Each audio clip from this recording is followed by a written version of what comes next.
Welcome to the deep dive. Today, we're diving into something almost all of us run into at some point, blocked ears.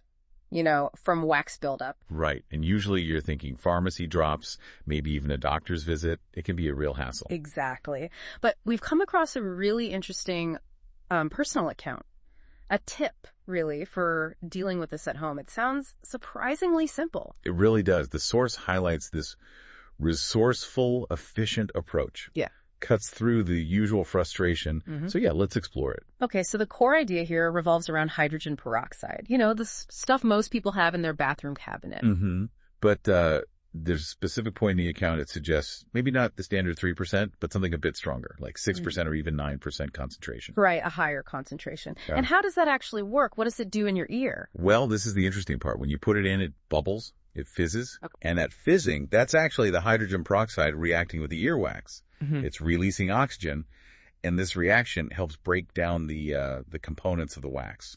Makes it softer, less stuck together. So it's like a little chemical reaction, gently loosening things up. Precisely. Yeah. Think of it as like a very gentle, fizzy cleaning action right where the blockage is. Okay, so walk us through it. How do you actually use it according to this account? Right.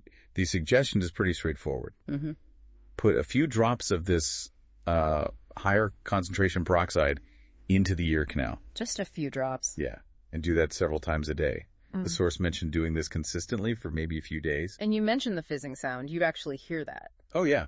Apparently, you will hear it bubbling away in there. That's your cue that it's actively working on the wax. Huh. Interesting. So after you put the drops in, what then? Just let it sit? Pretty much. Let it do its thing. Afterwards, though, some gentle cleaning helps, like just wiping the outer ear with a bit of paper. And showering can help, too. The account mentioned letting water rinse into the ear canal, maybe even with a little bit of gentle pressure from the shower head.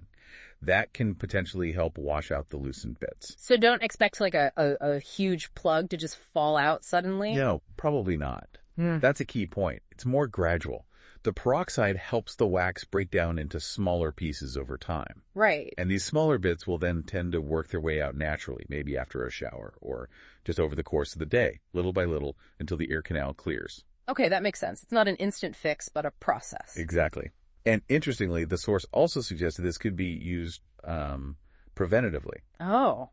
How so? Well, maybe using it occasionally, even when you don't feel blocked, could help keep wax from building up into a bigger problem in the first place, like maintenance. That's smart. So let's talk benefits. What are the big advantages here? Well, number one seems to be efficiency. You're potentially saving time, avoiding appointments, skipping the trip to the pharmacy. Definitely less hassle. And simple, right? Yeah. Just drops. Incredibly simple. Doesn't require any complex steps or equipment.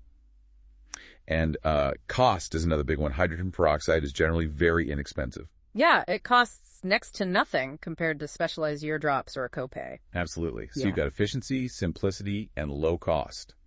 All pretty compelling. It really reframes the whole problem, doesn't it? It does. It takes something that can feel like a proper medical issue, a blocked ear needing attention, and potentially turns it into just a minor annoyance you can handle yourself. With something basic you probably already own. Right. It empowers you to manage it easily at home. So the big takeaway then is that hydrogen peroxide, maybe at a slightly higher concentration, can be a surprisingly effective, accessible tool for dealing with earwax. Yeah, that's the essence of it. Yeah. A practical, home-based solution. It really makes you think, though, about these simple, everyday substances and the clever ways people figure out how to use them. It really does. Sort of highlights that ingenuity, finding straightforward answers to common problems, sometimes hiding in plain sight.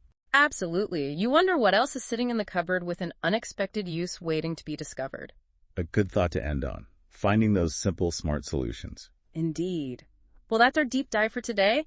Thanks for exploring this with me. Until next time, keep listening and stay curious.